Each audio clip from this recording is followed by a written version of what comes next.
like I say, I'm usually way more prepped than this. Well, we're live. We're live now, so I hope you're ready. Welcome back, guys. It's been a few days, or slightly more. It's the Tapinfootball podcast, back after probably one of the most interesting rounds of the Premier League this side of the year. You've obviously got our regulars, Dan and Tobi. We've also got Maiwa, Chelsea fan, and Lee, Leicester fan, joining us today. Both probably pretty unhappy from their team's performances this week. Obviously, Liverpool have been crowned champions, so we're going to get into their fixtures slightly later. But we're going to start off with Chelsea yesterday, who lost 3-2 to West Ham. I don't think anyone saw that coming, particularly after obviously Souček got his goal disallowed and Chelsea took the lead. But it just seemed to be an absolute capitulation from there. Maya, obviously, I'm going to come to you as a Chelsea fan. And as a United fan, I'm going to be licking my lips at every word that comes out of your mouth. So go on, feed me the ping. I've been set up. No, I'll be honest. You mentioned, I don't even know how to pronounce his name. I call him the West Ham Fellaini. You mentioned that goal. And for me, when I saw that, I kind of knew what night it was from then on. I said, yeah, I know how this is. I've seen this too many times. I mean, I think we've conceded 44 goals this season and 12 of them have been from set pieces. So when you see something like that with how that goal happened and the fact that we caught life and got away with it, it was like, yeah, this is the type of night it's going to be. And to sum up Chelsea, right, the best way I can sum it up is Antonio is one of them footballers, that I believe that there's a lot of footballers in the country that look at him and think, you know what, I should be in his position. I could be better than him. But there's one thing he gives you effort and he goes. Like in the press conference afterwards, he was finished. And when you've got someone like that against one centre-back in Rudiger who loves making mistakes and Christensen who's just weak, it just makes sense. It just makes sense. Like the second goal, that drill when like you guys, I know you play football where the centre mid pass it to the centre forward, you lay off and you spin the mannequin and you're running behind. That's what Antonio did. I said, nah, listen, that performance was it was bad. It was bad. And again, for this, not just this season, the season before as well, when we need to win key games, we just decide to fumble the bag. There was no reason why we should have lost that game. We win that game, the margin becomes a bit more comfortable. We're in the driving seat. We're still in control now because if we get our results, we're still ahead of everyone else, bar Leicester. But it's like you had one job. You didn't have much to do. Like this is a team that you should know that they're going to come after the game. They play well. They might not get the results they should get, but they play well. They're very disciplined in defense. Like they sit behind the ball. You know you can't break lines. Like to sum up our attacking, we didn't really create chances. It was it was a free kick and a pen. And both caused from Pulisic dribbling. Like we didn't really create chances in the game, so it was frustrating to see. And now with our running, which is slightly harder than you lot, Stevie, it's like okay, now we have to go out there and perform properly. Now it's like it was a nothing game to lose, and boy, there's blood on people's hands now because them games there you don't lose. You don't lose. Like it's like I want to know what Dan thinks because boy, you see Kepa as well. I got a quick question. Maiwa. Same. So I'll go first, then Lee, then Dan. In it. So you lot, you're hopeless at set pieces. Mm-hmm. You're hopeless at set pieces, and I just want to know what is the issue? Is it a case of you lot not getting the most dangerous players to a man? Are you? Is it a case of you switching to? You having to switch to sort of man-to-man marking? Is it a case of your players just losing concentration? What is it? It's lack of quality, and I don't think there's enough leadership. So I mentioned Kepa. If you look at Kepa since he came in, and Stevie, in fact, this will be a nice one to toss over to you because I had to go and ask United fans. I said, when you guys had De Gea, and he was bad, how long did that last for? And like, what was De Gea good like? What gave you that optimism?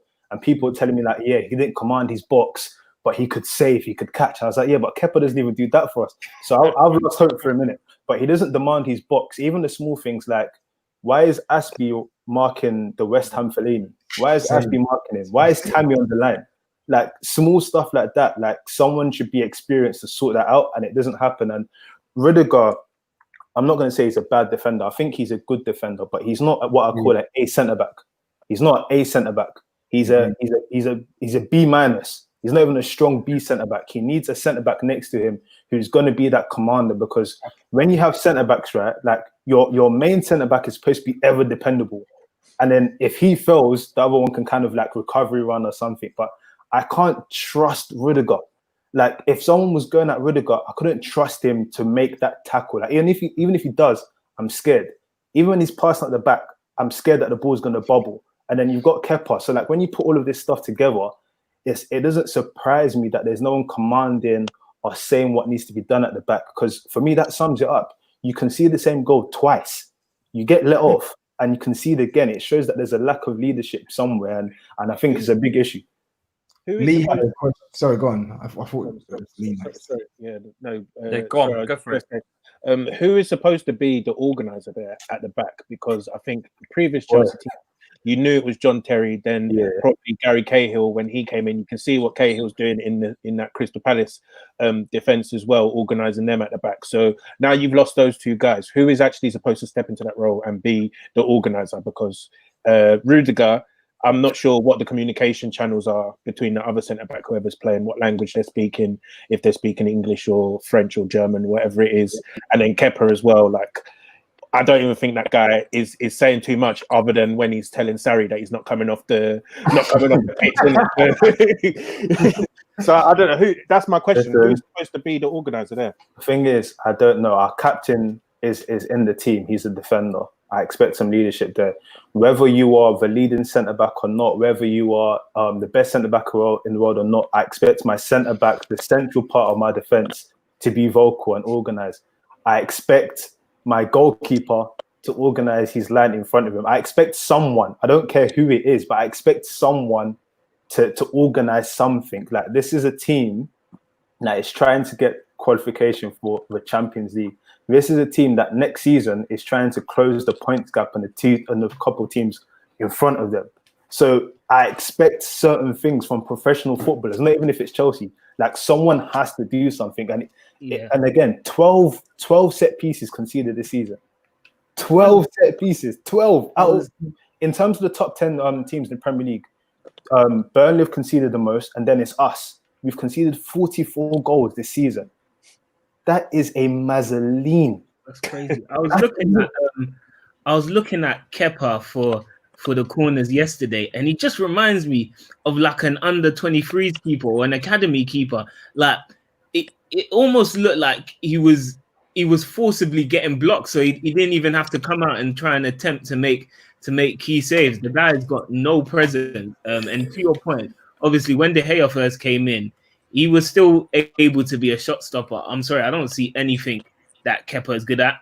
And I think that's a big problem area for you, because if you've got no one commanding the defense, and obviously Kepa shipping in goals left, right, and center, it's going to become a big problem, as it's become for even us with De Gea this season. Yeah. No, I mean, what's key about what you said is in January, pardon me, I can't remember how many games were played, but Kepa did have the worst save ratio in the Premier League as of January. He had the worst save ratio, and it worked out something about if out of every 3 shots, at least one goes in. That is this is Chelsea Football Club. Like, it doesn't make sense. It doesn't make sense to me. And the thing is, you have to put into context that, and I'm glad, Dan, I think it was you. I'm glad you mentioned kind of like John Terry, Gary Cahill. The same could be said about like having like a Drogba, or having a Hazard, or having a Peter Cech. We are used to excellence. So when I see Kepa doing stuff, I'm like, bro, like the ball bubbled, yeah. Like that first Antonio goal told me everything I needed to know, because he caught life, and instead of being angry at himself, he quickly decided to find what the get out of jail card was. He started playing at Antonio. Bro, you didn't even try and save the ball. The ball trickled into the net, and it's bad. And with all of the attacking talent we're signing, that's great. But I have to hold my hands up. I was telling people, listen, defenders, listen. If every team you look at, they've signed forward players going first. We will outscore everyone. Nah, that's not happening. We can buy all the best strikers in the world. This defense is still going to leak goals, and we need to sort out ASAP. You can't keep blaming like the midfield in front of them or saying, "Oh, Kante's not protecting," because Kante is protecting. The defense is just still swag when people get through. Like, the goal, the Rudiger goal, the final goal just sums up everything that's wrong with that defense. Alonso doesn't run back. The ball goes to Yarmolenko. First and foremost, Antonio, I'll mention it again. This guy, there are centre forwards that play semi-pro that think they're technically better than Malcolm Antonio. He bodies Christensen. He plays a really good pass. Fair play to him. Ball goes there. Everyone's thinking, you know what? Can Rudiger just, can he do something sensible? A man decides to let him go and teach. And then Kepa stood there as well. Kepa didn't shout. Kepa didn't say, show him away. Kepa just stood there. Ball goes in like, boy, it's a shambles. It is. Mm-hmm. I got because obviously we got Dan, we got the other Dan in the stream now. We were discussing this beforehand, and I remember what's crazy is probably 30 minutes before kickoff, I was listening to Free Midfield's latest podcast, and this recorded I think it was last week or the week before, and Dan was saying that they got Chelsea and Spurs next, and he said that he was guaranteeing that West Ham were going to win at least one of those games because West Ham always turn up against Chelsea and Spurs. He said he didn't know which one it is, but they're going to win one of those games. So it's going to be Spurs or it's going to be Chelsea. And lo and behold, you go and bottle it to West Ham. So Dan, give us some comments on yesterday. Boy, do you know what? As much as I said it, there's a part of you that don't truly believe it. There's still that pessimism inside, and you're like, do you know what? I can't see it at the time. I'm still in shock from the whole result at the end of it, because you're in the relegation battle. Other teams around you are all dropping points, and you think, no, there's no way. These teams like Bournemouth got smashed, Norwich got smashed. Obviously, Villa ain't been picking up points for it. This is obviously us. We're going to still be in this situation, but to get before it, I was like, a point would be huge, and to get 3 points is unbelievable. And David Moyes actually pulled off some tactic, a clinic. Because he took one of our weakest areas, which was attacking set pieces, and made it into a strength. He made it into a strength. He improved it, because we was awful, and Souček scored 2 perfectly good goals from a set piece, one ruled out foolishly. And he did the business. We knew you was weak against. I did a preview with Louis, who's a Chelsea fan. He was like, set pieces, and I was like, we ain't gonna score no set pieces against you guys. We're terrible at set pieces. And lo and behold, we do it, man. I'm just happy with it. I'm buzzing, because that's a big step forward into survival. I think then last night was interesting because. God, no, I was just saying the instructions were to Antonio were key. Yeah, because Everton beat us last night, and then all of a sudden you've got David Moyes, Everton legendary manager, helps us out and keeps us third. We've been terrible. We've been terrible since the return. I don't know how you guys have not caught us up, Chelsea boys. I have no idea how you didn't catch us up last night. And to be quite honest with you, when that West Ham goal went in, I was celebrating like we just won again. It's weird. Maiwa, I know you can't go off and record stoppage time, but before you head off, I want you to give a mark on Lampard's managerial performance this season, because we were having a debate on how much more impressive, or if he's been more impressive than Ole. With Lampard, I'm always gonna back him, and maybe it's because he's former legend and everything. The key thing I'll say about it is I can judge him properly next year with having these players and having a bit more time. He's shown a lot of good and he's shown a lot of bad. If you look at kind of post or project restart, the games that we've won, he's made good substitutions. Yesterday, it was kind of a lot of naivety from him in terms of you're playing a game where Antonio's going to start up top. Why are you starting Christensen? For any striker that's like Antonio, Christensen is his bread and butter. It's listen, I'm going to bully you. Rudiger, I'm going to bully you. Why not start Giroud again as well? Tammy Abraham has scored 1 goal since the turn of this calendar year. Why not continue to start Giroud? Giroud seems to have a good relationship with Pulisic. Why would you change things that don't need to be changed? And again, that's naivety thinking that, West Ham are in a relegation battle. We're performing decent, so we can kind of afford to give some players flexing time. And it's, again, key game that we need to win, must-win game. You make some managerial decisions which are not great. And as soon as that kind of tempo was set, no matter what subs you made in that game, West Ham knew what time it was. They were they gained confidence. Even because think about it, they had the goal, then the penalty was conceded, but they still thought, you know what? Listen, if we keep hitting these guys, we're gonna get in. And the fact that they won the game in the 89th minute as well just goes to tell you everything. That game wasn't managed well. We should have realized that. Listen, let's get out of here with a draw. Bear man, they beat us at our ground early in the season as well. We should have realized, you know what? Just come away with a draw. There's no shame in drawing a London derby, especially the way we were behaving in that game. So, I think he's been good. I think there's definitely a lot of room for improvement. And I think with Ole, you can really judge them both next season when they've got they've bedded in, they've got their players, and they're really going for it, because next season is big for both teams. Chelsea have to close the gap, United have to close the gap, and both fans are expecting it. So I can't cast too much judgment on Lampard yet. I do respect that it's very young, it's very early into his managerial career as well. So, but yeah, man, them decisions. Listen, other managers have been lit up for them decisions, boy. So he's man. And Moyes, look at another tactical masterclass Moyes did, was bringing on Yarmolenko. Like I was slating him since the restart, because other managers, including Lampard, made the right substitution at the right time, and that substitution won them the game.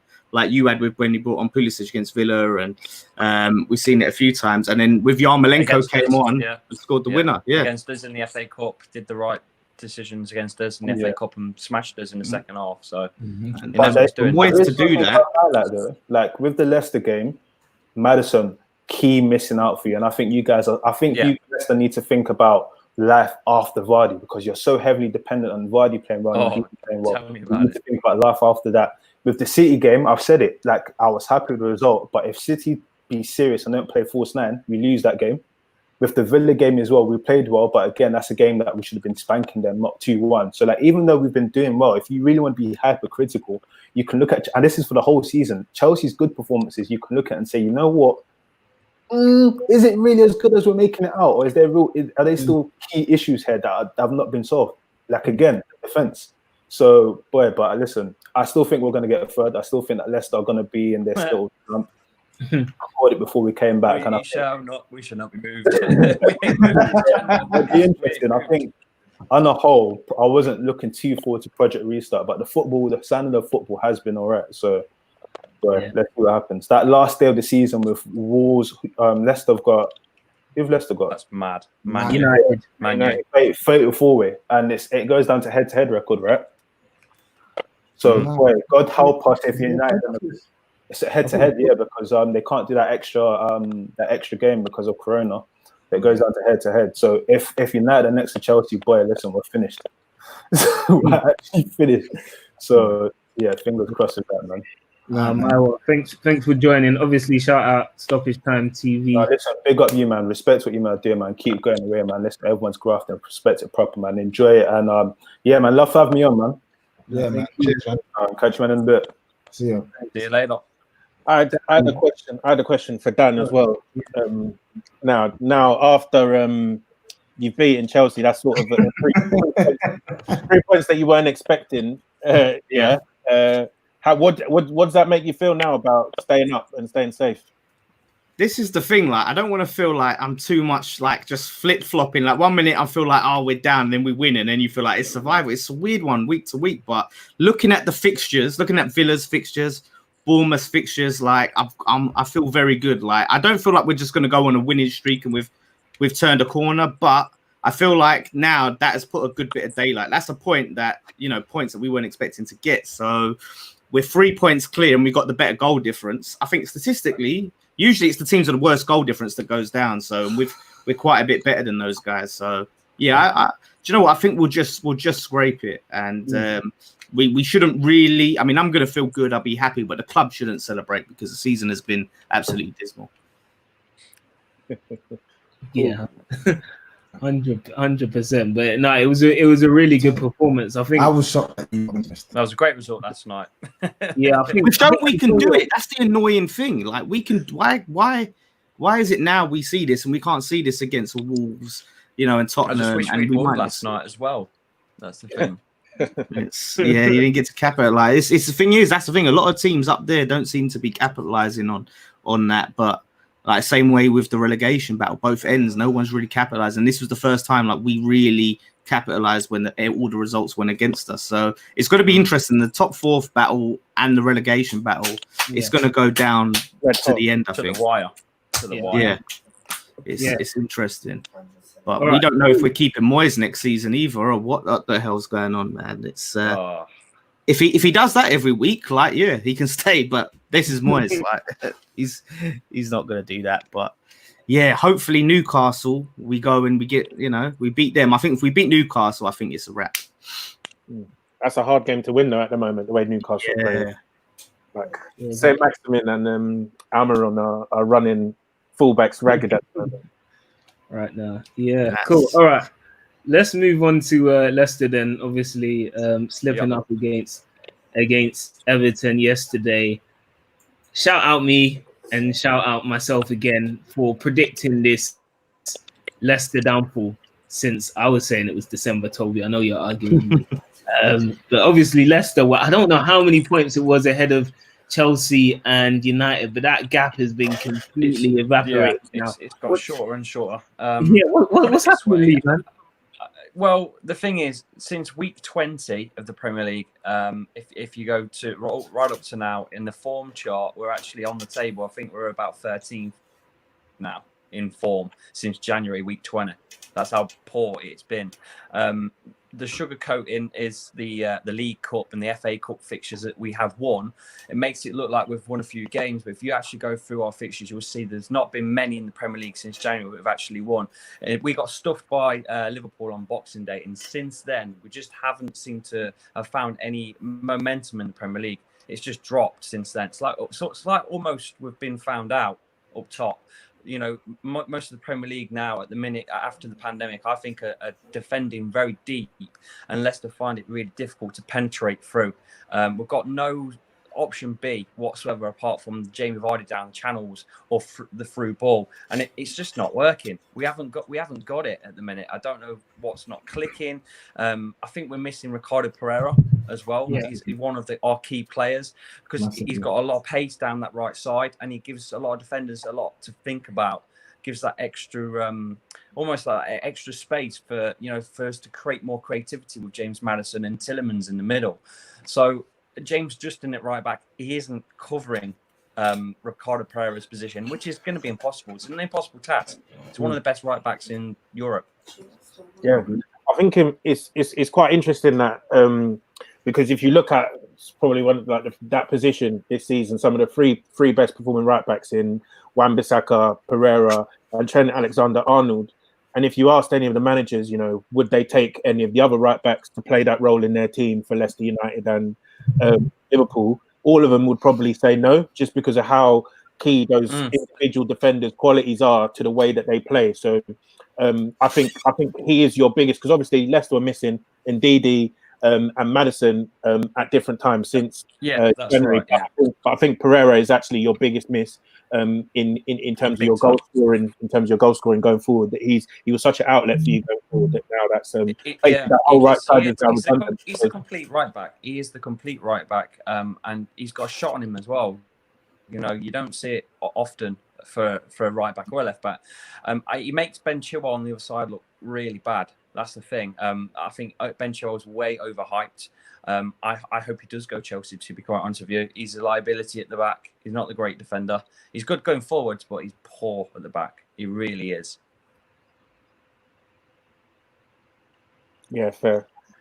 So what do you reckon is going to happen with Leicester and the top four? Then are they gonna scrape it or? I mean, like I just said, from the pandemic, we've only had 2 goals since the pandemic. A team that's third in the Premier League, a team with the top goal scorer in the Premier League, technically now joint, and we've only scored 2 goals since we've come back. We've only won 1 game in 9, I think, in the Prem. It's not good. I don't know where our next win's going to come from. We've got Palace next. We've got Bournemouth as well to play, which hopefully that's going to be a win. But we've got some tough games. We've still got Arsenal to play, and we've still got Spurs and Man United at the end of the season back to back as the last 2 games. That Man United game could be the game for the top 4 when it gets top 4. Yeah, it's mad. It's a mad end to the season. I'm not even going to lie. You got Palace next, and that's a tough game for Leicester. The way Palace are defending and playing. They defend deep as well. They do, Be another team that will struggle to break down. You'll beat them. You'll beat Palace. I know they defend well, but you'll beat Palace. I think we thought we'd Palace beat Watford. I thought we'd beat Brighton. But Watford away is a tough game. The Brighton one, fair enough. Watford away is a tough game. I didn't think. Well, yeah, win. Watford was a big ask because you got Nigel Pearson and Craig Shakespeare both there, who were both know Leicester inside out. So that was going to be a tough one to nab. But on paper, I still had Leicester to beat them, and I'd still had Leicester to beat Brighton, and they've been absolutely diabolical. Yeah. So I don't know. Somehow we're still third. So I'm still positive. Lee, that final game of the season is going to be interesting. Good to hear your view, and obviously Dan, you guys are both welcome to stay on. I know some of you guys got to shoot if you want. Yeah, I've got to shoot. Up to you. Thank you, Lee. Thanks for having me on, guys. Rob, on to you, mate. Man, you're on mute, I think. Well, you got to sort your speaker out. Don't worry, we can speak on behalf of you. It's a pathetic performance. Obviously, yeah, we can hear you now. No, we've lost you again. Maybe take your headphones out. Go into your cam mic settings. He's struggling, but yeah, guys, I'm gonna go to you, Dan. We haven't heard too much from you today. What was happening today? Man, there's 4-0. They absolutely got packed in, the champions. Are they still drunk or what? Jeez, that's this is a mad one with Liverpool, and this was what I was thinking. I was thinking like they've won the title, they're going to want to go out on a high. This is going to be their victory parade to the end of the season, and they're just going to dominate. And yeah, that's poor. Like you said, they might still be drunk, but I'm hoping that they recover from that hangover when they play Aston Villa on Sunday, man. Because we need them to win, and that's what I'm worried about. We need Liverpool to start picking up points. And are you able to hear me, guys? Sorry. Yeah, there you go. There we are. Sorry about that, mate. Man, you're still drunk as well. I thought I'd be coming in arrogant. Plenty to say, and now I feel like I'm being gun to my head, held against my will here. But I'm very happy to be on. But yeah, guys, go ahead. What do you want to throw at me about this? I just think that's a terrible. To be honest, in the first half, I thought it was close. I think City were more clinical than Liverpool, and that was probably the difference between the two sides. But I think defensively, you lot were just looked at 6 and 7s today, and I just think for a team that's obviously just won the title, you want to come out and show who's boss against your nearest rivals, and that was a shambles, man. I think Klopp's going to be absolutely fuming. I would hate to be in that dressing room right now because he was kind of doing that weird angry smile where you don't know kind of what is behind it. But I think you cover a great point there.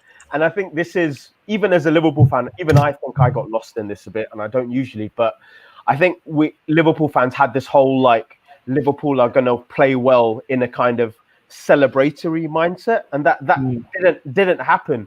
If anything, it was the psychology thing of almost, you can only play, this is the highest level of football, and you can only win games when you're at your sharpest, when you're at your most focused. And I think it's a natural tendency for anyone to kind of drop off. But I think a lot of us thought because of Klopp's mentality, because of a lot of the team's mentality, that we wouldn't see that. But I think what you saw today was that this team's just as human as everyone else, and the kind of mental traits that we compliment them for aren't as significantly higher than any other great team in Premier League history. I actually wanted to say as well, though, because Steve hit the nail on the head. You lot started well. At the end of the first half, I was looking at this game thinking, you know what, 3-0 is a harsh result here. I'm not saying that Man City didn't deserve to be winning, but I just didn't think 3-0 reflected what. I was really confused. Yeah, I was really confused. And I thought it's funny you mentioned that. Oh yeah, these players' mentality. One player who I don't want to win the PFA.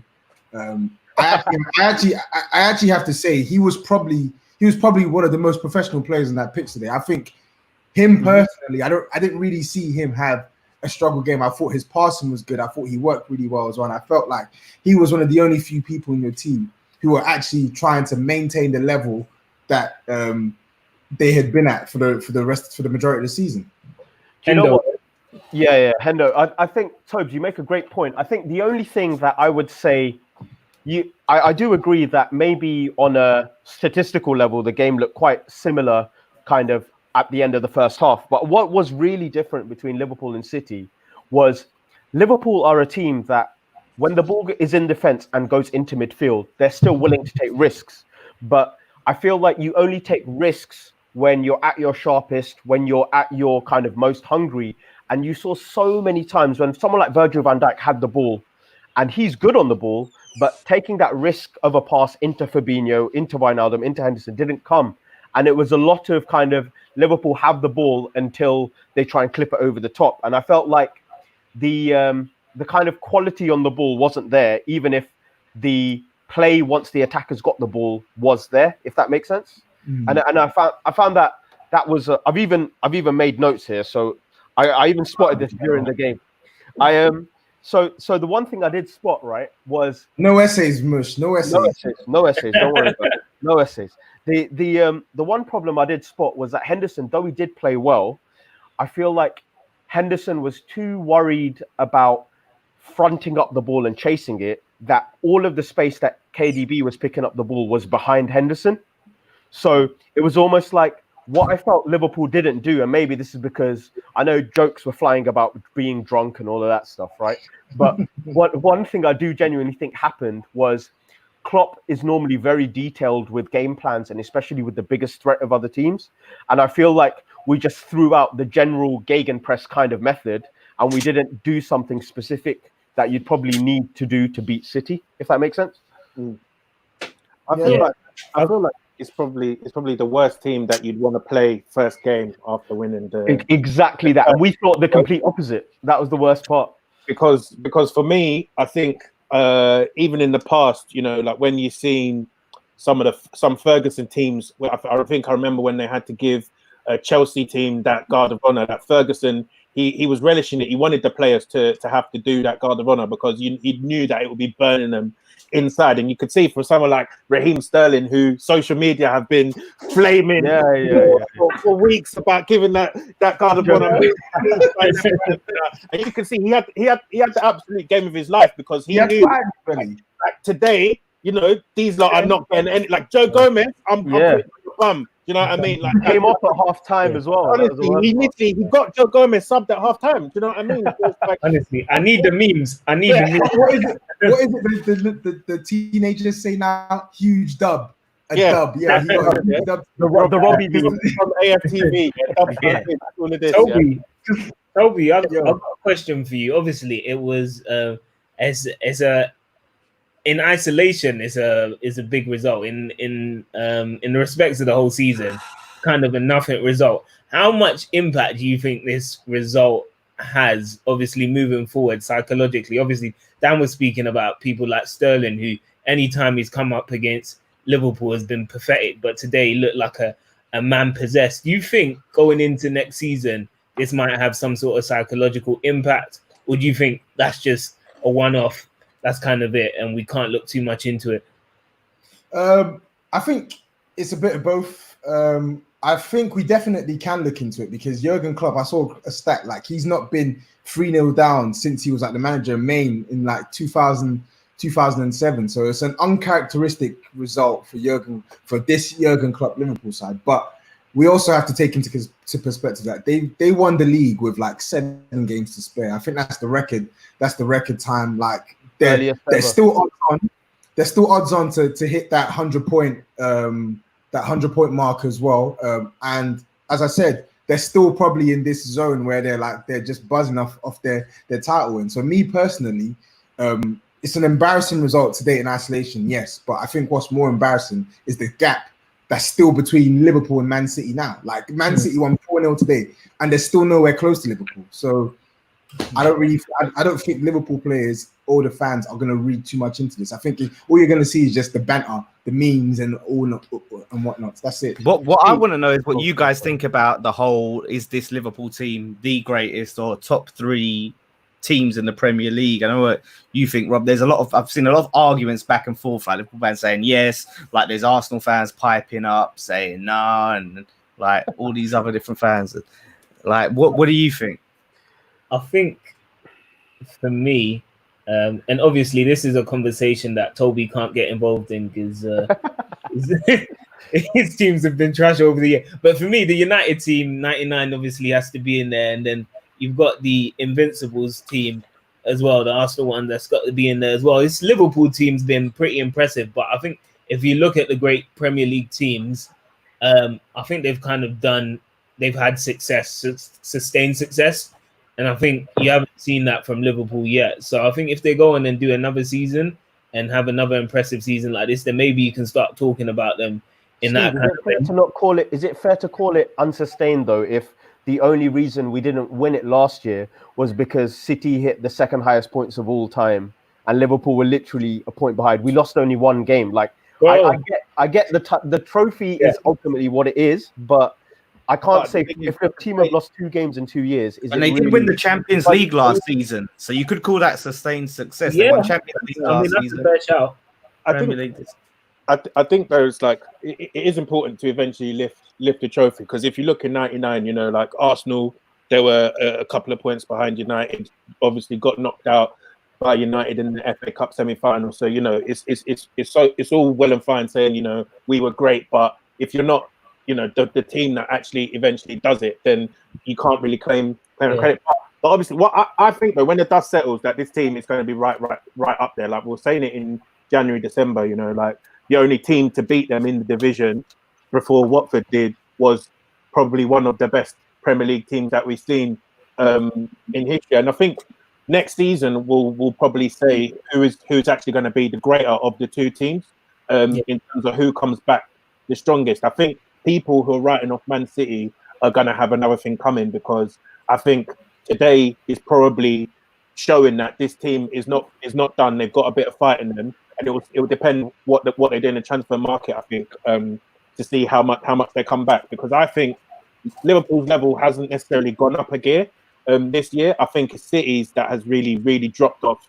in comparison, personally. So I think if City can come back again, then that'll be the argument over, you know, sort of greatest Premier League teams. I think Akib makes a great point in the comments there. I think you do need back-to-back titles to really call yourself greats, because I think it's a different mentality once you've won a title, to go back at it again, to have the same level of drive and consistency to do it again over another 38-game season. I think that really sort of cements status. But I do agree with you. I do think this is a great team. Whether they are one of the greatest, I think that's still to be seen. Steve, I think that answers the question before you had, though, as well, because I tweeted this before as well, that this spanking to City could arguably have been the best wake-up call for Liverpool that they needed on both fronts for this season, in the sense of you drop even 5%, you're not going to win, and this points total you're chasing, you're not going to get. And next season, in the sense of Liverpool might have thought, because of the points count, that they're 4 or 5 levels above City, when it's probably realistically just 1 if the squad is good enough. Like, all they realistically didn't do was replace Company, and then they lost their best centre-back. So you're going with 3rd and 4th choice. Suddenly you get 1st and 2nd choice, and then I think that gap goes back down to sub 5 again. 100%. I think if you guys lose at Anfield to Bournemouth, your first game at Anfield since winning the title, you guys need to put your chest back in a little bit. You know, you guys. There's no way that happens, though, man. Like, No, Aston Villa, not Bournemouth. Villa, Villa. You guys win, but you guys, that's going to be embarrassing. You get spanked to see, but your first game at Anfield as champions, and you lose to it. I think this level of spanking, like, I think Martin Tyler was saying it in commentary, like, Villa are like, you just got to feel sorry for them, because it's like when Barca lose a big Champions League tie and then they've got a poor old Getafe or something. It's always Getafe, ain't it? put some respect on Getafe's name. They're a good side. Talk about Huesca. Yeah, that's true. All right, Tobi, I'm gonna come over to you, and I was absolutely loving the voice note you sent in today, and I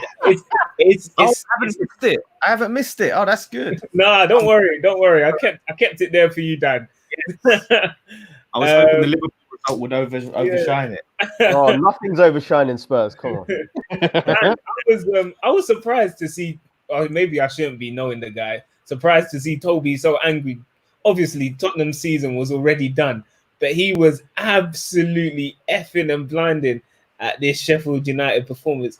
Run riot by McGoldrick is a disgrace in itself. But Tobi, Mourinho, you're screaming you want him out, and it's just laughable for me, considering how Dan was saying that he's going to be brought in for trophies and success, and we're seeing it play out exactly as me and you thought it. So yeah, take it away, man. Dan's licking his lips. I can see it. I'm edging forward in my feet, man. There's nothing pleasurable about all of this, to be honest, because the worse he does, the worse we are as a team. Like, that's what people don't realize. Like, everything he's doing is a reflection of us. And I said it when Pochettino was there. It's not just down to the manager. The manager has to take blame, but it's the players and it's the chairman as well. It's a collective effort. That's why I was so adamant when Pochettino got sacked that it was the wrong decision, because someone like him deserved more time to turn that around, deserved better players to come into the club, and the players that were there in the team needed to up their game, and he as a manager needed to up his game. We've now hired a manager who by all accounts in 2020, he's a checkbook manager. Let's not beat around the bush. He's a checkbook manager who doesn't even guarantee results anymore. So he's someone that he wants you to back him, and he's not even going to guarantee you the major honors. And he's come to a club where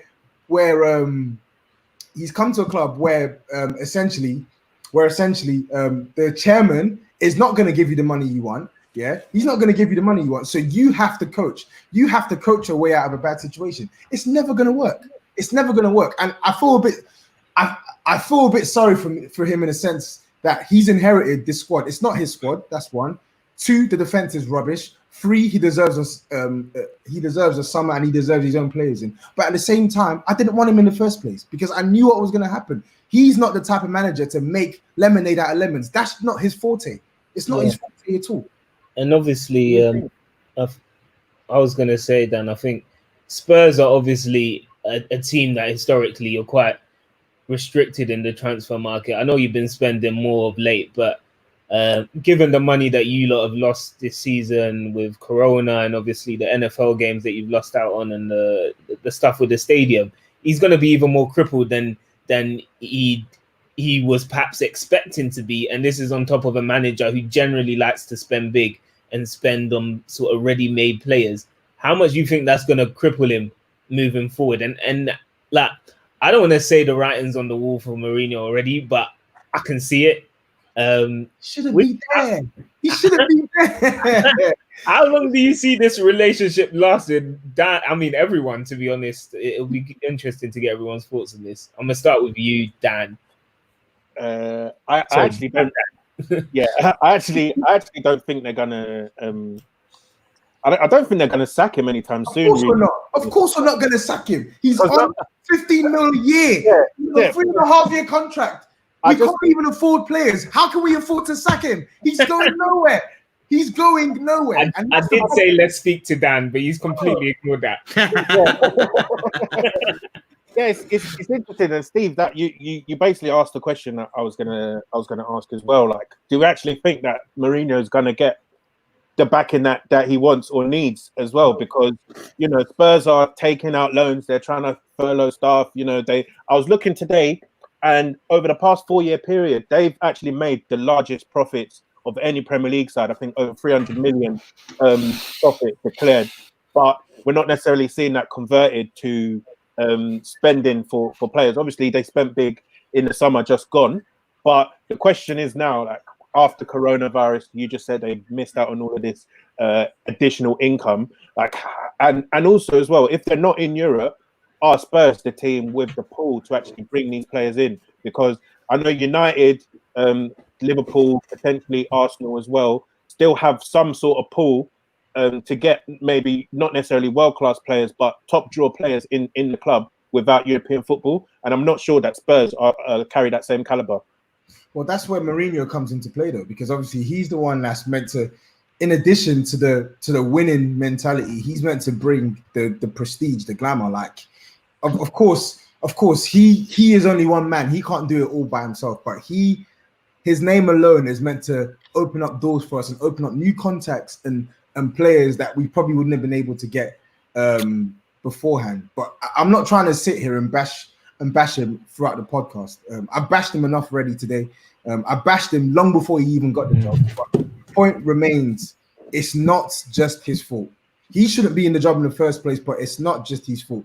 I always say these players need to take accountability for their performances. I said it on the Pochettino, and I'm going to say it again. And I think today was one bad performance too many. And now there are so many players in that team where I'm genuinely questioning whether they're actually good enough to play for this club anymore. Yeah. My opinion has changed so much on these players over the season, because it's not just today. I can look at Brighton under Pochettino. I can look at Norwich away under Mourinho. I can look at Chelsea at home under Mourinho. I can look at Leipzig away under Mourinho. I can look at so many bad performances from the same core group of players. And it's like, how many opportunities do you want to give these players before you say, you know what, this player is just not good enough? Ben Davies, you're not good enough. Eric Dyer, you're not good enough. Davison Sanchez, who I stick up for, I still think he's a good prospect, but the jury is out on him because his head loss moments are ridiculous. Like one week he's having a fantastic game against Liverpool, and then the next minute he's struggling to head the ball or make basic clearances. Like it's so weird. I do have a question here, though. Well, question and a point that I don't know what you think of, Tobes, or the rest of you guys as well, is that, like, I was thinking about any manager, right? Like, if we look at the most successful managers right now, whether it's Klopp, whether it's Pep, whether it's even Conte, right? Like, these managers are only successful when the club, the players they have, are fully immersed in whatever their vision of football is, right?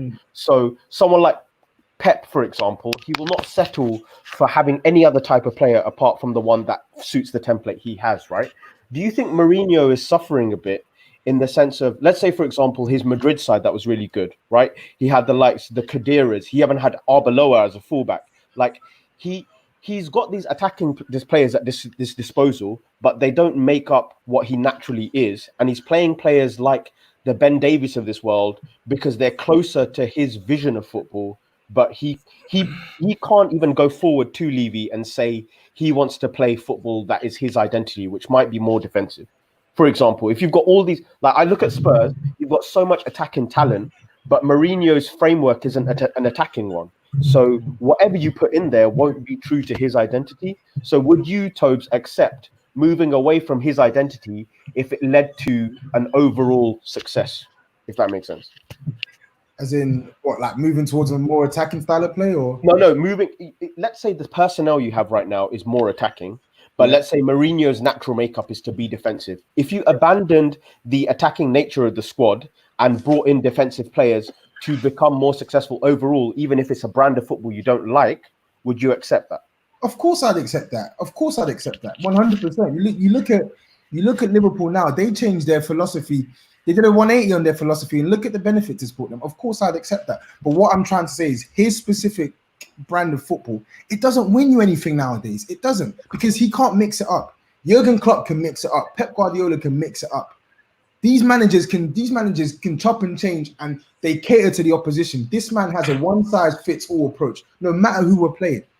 And what I don't understand is he for some reason or another, he puts blind trust in players in our team who don't deserve to be playing. It doesn't make any sense to me. He will ostracize the likes of Ndombele, rightly so. He called him out when he wasn't fit. How did he play today, by the way? I didn't watch the whole game, so yeah, he came on as a substitute today. But like, case in point, Steven Bergwijn today was our best attacker, and you take him off and you bring on Lamela. Like, why does that? Like, some of the decisions that he makes, it shouldn't even register in your head because it just doesn't make sense. And he persists with players like Lamela. He persists with players like Eric Dyer. He persists with so many players in this team, even Lucas Moura, who I used to big up. The guy on merit, he doesn't deserve to be starting anymore. Yeah, I used to stick my neck out for him and say, you know what, give him a chance. But you know what, the performances, I've had it. He doesn't deserve to be starting, and yet here he is playing 75, 80 minutes in a game. It doesn't make sense. This is a manager who talks about choosing his team on merit, yet he always contradicts himself. I think Rob made the point, though. I think as a manager, you're going to play players who you think buy into your philosophy more, and they might not be the most talented players, but if you think they're going to carry out your instructions more effectively, then that's probably who you're going to start. But I think with Mourinho, I think it's a disaster waiting to happen, because I just think that Tottenham team requires so much investment, and I don't think they're going to get it. And Mourinho is the type of manager who requires investment. And so if the two don't marry up, I can only see it going one way, to be honest. I don't know why he even took the job, though. Why did he take it? Like, what is bad? Like, it's a bad decision. I mean, it's not like Spurs are like Man United, where it's like you can't refuse Spurs. Like, you can turn down Spurs. He could manage in Europe. It's a bad decision. It's just going to hurt his reputation. And again, it's bad. Yeah, obviously money. Yeah, I get what you're saying. But he's got enough after the Man United job. But I don't think he was going to get a bigger job than the Spurs job. Yeah. This is his all-time low. This is his last stop before international football or before retirement, to be honest. And the thing is, if we're talking international football, a team like Portugal, who are on the up with so many young ballers coming through, they'd be crazy to appoint Mourinho as well. Do you know what I mean? So if he knows he's not going to get money, and that's probably back Rui Costa. It's a weird one, like, because obviously I've been the one on the podcast to give Mourinho the benefit of the doubt and say this, that, and other, but at the end of the day, I think we actually just need to all just agree to draw a line under this guy and say he's finished. Do you guys not think there's any realistic situation where there can be a place where Mourinho can do well at Spurs? Do you think there's no circumstance? I think that circumstance was 10 years ago, basically. I don't know. He gets massive investment. I cannot see it whatsoever. But maybe you should go to and replace Pep if Pep leaves and he's the money man, and they want someone who can do it with money. Maybe he could do something at Man City. Who knows? My friend, so he might be at West Ham soon. The way his stock is falling. He ain't gonna get no money. He ain't gonna get no money from us. This is my friend Warren. Yeah, he's probably watching this now. I will take that bet with you. I'll bet you £100, and then I promise you, I'm gonna pay your £50 for that Aubameyang bet. I'll pay that. Don't worry. But I will bet you £100 this guy will not manage a club that's in what defines a top club? Because I don't personally think what defines a top club? Huh? Maybe he might get a finalist club or something. I'd say the elite club. So your Real Madrids, your Barcelonas, PSG, Bayern, Juventus. Even Atletico, you would say Atletico could. I'd say yeah. So Liverpool, Man City. I think he's headed at the same trajectory as Ancelotti, isn't he? Where it's gone from Bayern and PSG, now it's down back to Napoli now, and it's slowly, and now Everton. It's slowly moving kind of down in the kind of. Or Newcastle, maybe Newcastle is. Yeah, he could get the Newcastle job. Yeah, I reckon he could get the Newcastle job if he wants. If he wants to plan checkbook, that's a great job for him. And Spurs should just go get Sean Dyche. If you want someone who ain't going to get no money, just go get Sean Dyche. You might as well. He can. The thing is, I'll back myself. I don't think he's gonna. I can't see him at an elite club after this as well.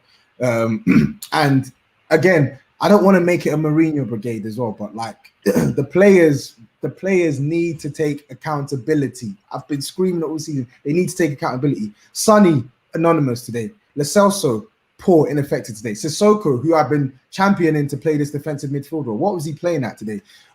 His best two performances for us against Man United and against West Ham, it's resulted in him staying deep and just mopping up. That's all you need to do. No one's asking you to attack. I don't know whether that was an instruction, but at points today, it literally felt like Lo Celso was the defensive midfielder and Sissoko was the one that was having to go up and make stuff happen. And it just didn't make any sense to me. Yeah. Would you agree that you're finished as a Champions League club after this season? Like, that's it. It's a wrap. Because massive shout. No money. You look at Kane and your top players, maybe even Son, are going to want to start to leave. And if you're not going to be able to really replace them, it's going to be tough.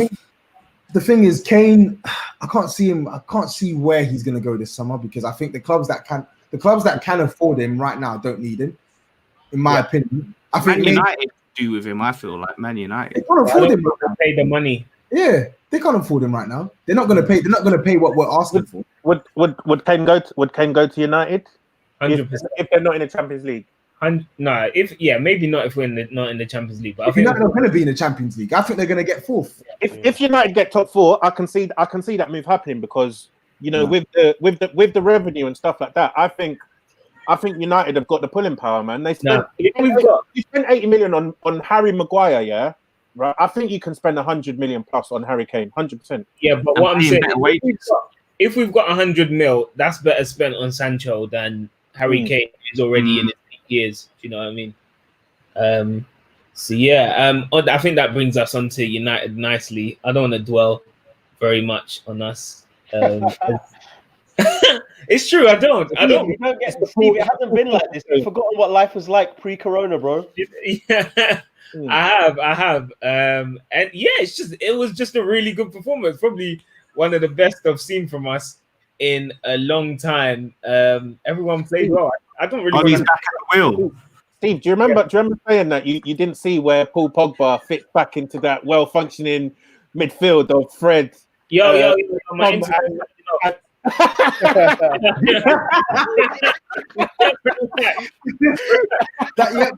him out because he was quick. He was quick to mention his left shot. No. Can for the record? You said that, bro. You said that. You said.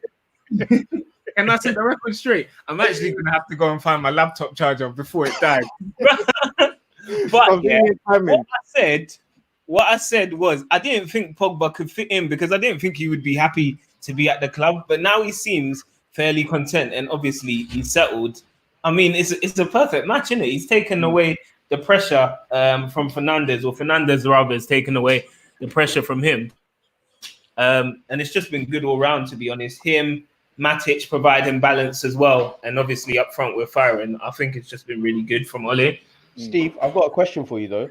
How much percent do you reckon of this United play, and this is to all of you really, how much percent of this United current success is due to Ole, and how much more can the situation improve if a manager better than Ole comes? What's the ceiling with these current players without Ole, and with Ole, how good is it? I think it's an interesting one because like a lot of people want to give all the praise to obviously Bruno and Fernandes playing, but I think what Ole has done well is he's got rid of a lot of the deadwood at the club and some players who were causing problems in the dressing room, such as Sanchez. He's got rid of a lot of the older players in the squad, obviously shipping off people like Fellaini. We even got rid of Herrera, and I think we went through the period where things had to get worse to get better. So I think he's brought in a good vibe into the team, good energy, and he's brought in a lot of youth players. How much he's been responsible for tactically, I think it's still too early to say. It's been like 2 or 3. Tobes is shaking his head. What do you reckon, Tobes? No, I'm saying pretty good performance. I was shaking my head at Steve's point. I was agreeing. Like tactically, I don't think he's anything revolutionary. Yeah, but so then it's all the players. What I'm trying to say is that like he's made some bad decisions, but also in the big games, you can see that he's kind of had a tactical plan, and he's kind of worked with the best team we've had. We've been playing like Daniel James for most of the season. People like Pereira, McTominay, and Fred, even though they've played well together and combined well together, they're not creative players. So I think with the hand he's been dealt, he's done a pretty decent job. I'm pretty happy with Ole so far. I know so many people are calling for his head, I just think we've got to give him a chance now, and we look promising. So you want to see with a better manager? What's the ceiling of this current squad? All of you, what do you reckon? Because I want to know if I need to worry about United next year. To be honest, though, like, I think it's harsh to say, you know, with a better manager, what's the ceiling? Because I think me and Toby were saying this earlier in the year, like we actually don't know what Ole can do with this team. Because if you looked at the quality of the squad that was playing at the start of the season when Pogba's injured, Rashford's injured, Martial's injured, I think I even put in one of the WhatsApp groups the lineup that started against Newcastle when they lost was like terrible. They'd probably get relegated if they had to play that team every other week, innit? Do you know what I mean? So I think if you give him good players and then see if they don't continue to improve, because for me, they need another centre back, they need a left back, maybe another DM to replace an aging Matic, a striker and a right winger, right? And if you get players in those positions, from what we've seen with like the building block that Ole's done at the moment, I don't see why we're writing him off and saying, oh, he's a bad manager, etc. When in the big games, which is when the big managers make their names, he's come out trumps against all of the other teams. Do you get what I'm saying? Yeah. Tobi, I got a question. Redknapp said this as well, and Akib has just said this. And I feel like people are getting ahead of themselves. Bruno's quality. But people are saying now that Pogba needs Bruno more than Bruno needs Pogba. And I wanted to get your thoughts on that. What's your view there? Because I think, obviously, Pogba's been playing this kind of restrained role. And I think he's, in my view, he's kind of almost allowing Fernandes to go and do what he needs to do. And he's almost playing a supporting cast role. But I think that's more intelligence rather than Pogba needing Bruno. And not the other way around. What's your view on that? I think I agree with you. I think the only reason why Bruno is getting all the plaudits now is because Man United had been needing that Bruno type player to play off Paul Pogba. Because before it was Paul Pogba that had to play the Bruno role and had to play his role that he's playing now, and had to be the one to start the moves at the base of the midfield as well. And on top of that, he had to defend, etc., etc. So, of course, it's been him doing it by himself. So now, of course, he needs support from Bruno Fernandes, because he can't do it by himself. He needs someone else in that midfield to shoulder the burden in terms of creative quality and just output in terms of goals. And I think you said it. You hit the nail on the head. I think Bruno Fernandes Paul Pogba has sacrificed his natural sort of attacking instinct to let someone like Bruno Fernandes, who by all accounts is probably more precise in the final third than him, to go ahead, flourish, and do what you need to do, and just dovetail off him. So I don't actually think it's a case of Pogba he can't do anything with Bruno in that team, because we've seen Paul Pogba do dirt in that midfield by himself. But of course, for Man United to prosper as a team, Man United needs Pogba to need Bruno, and Man United need Bruno to need Pogba, if that makes sense. I just think, I think it's quality players want to play with quality players, isn't it? Really, like asking Pogba to, feed off Andres Pereira in number 10 is like what did Benzema say about you don't compare F1 to go-kart. I mean, like, it's not necessarily fair on Paul Pogba asking him to play with the likes of Dan James and Andres Pereira and Juan Mata at age 65 and all of this. You know what I mean? So he needs those quality players for him to feed off, and so the team looks better as a whole. Yeah, Pogba must cry when he goes to international duty, innit? Just to play with good players again. Like he must weep with joy when he finally gets Mbappe with him. I've got a point as well that I wanted to raise before we close, and it's actually for Dan, West Ham Dan. So obviously before your result, your fantastic result against West Ham, your prize left back went on TalkSport, and he was talking about your captain, your boyhood wonder, etc., saying how he's essentially too good for your club and he needs to leave. And I'm guilty of it too as well.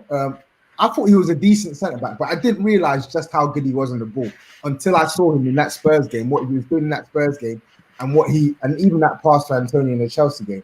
There's going to be eyes on Declan Rice, irrespective of what happens to you this season. There's going to be eyes on him next season and the season after, because teams need a centre defensive midfielder. And I even saw a report from The Athletic saying Chelsea are eyeing him to play centre back.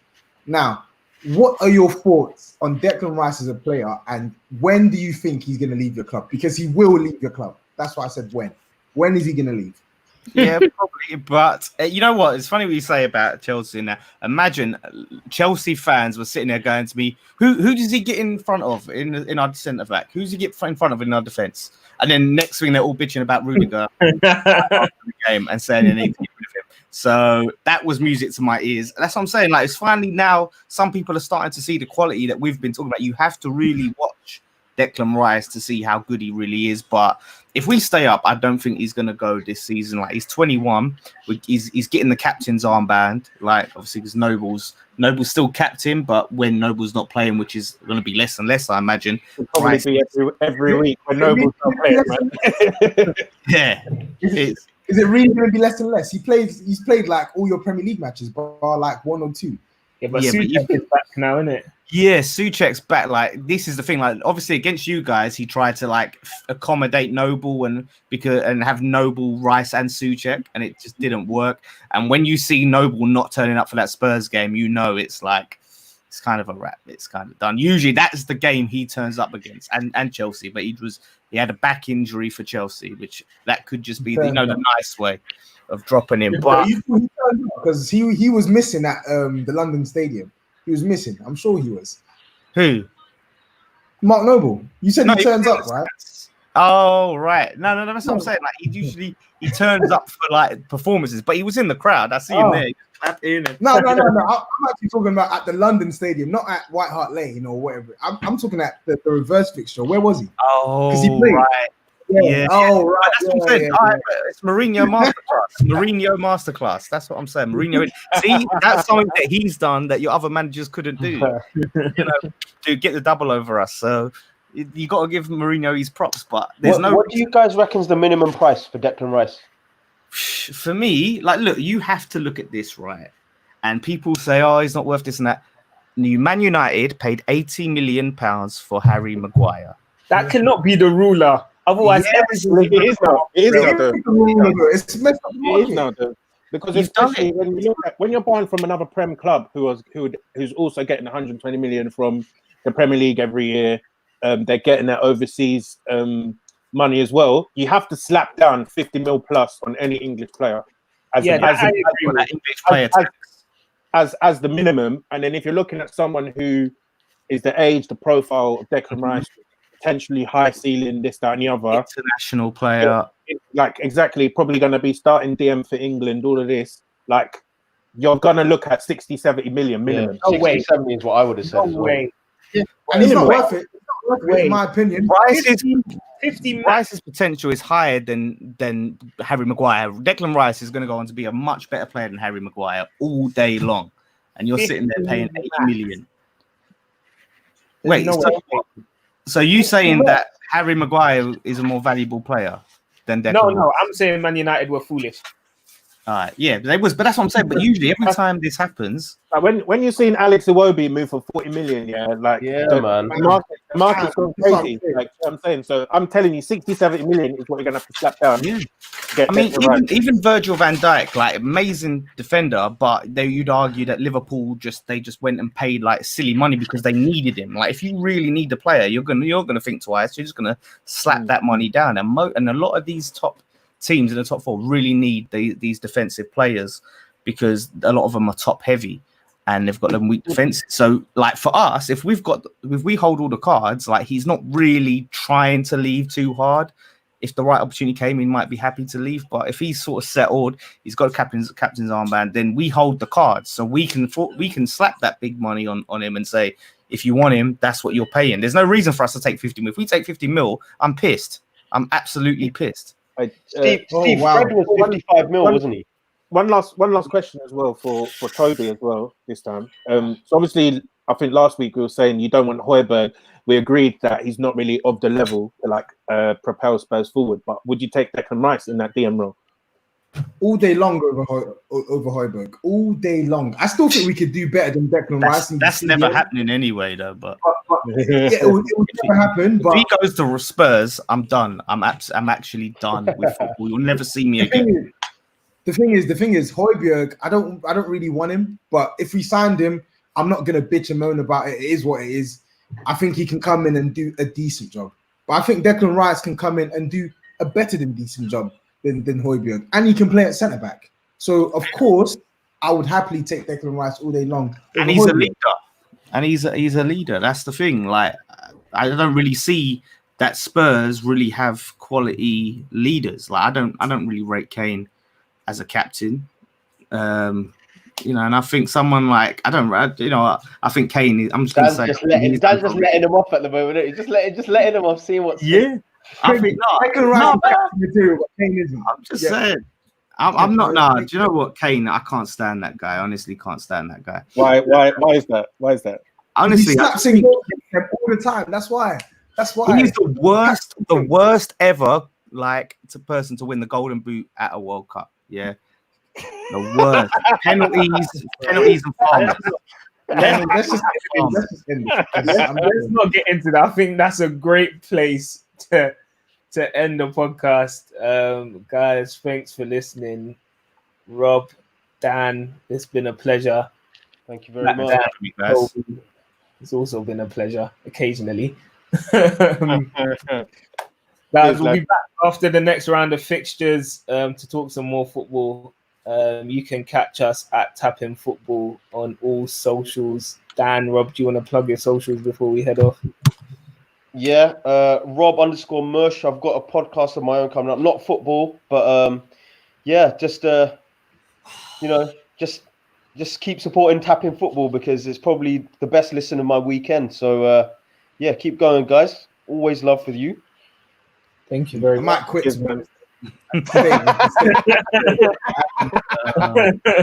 I don't know what's in that bottle. I want to know what's in that bottle. The swigs are getting longer. And Dan?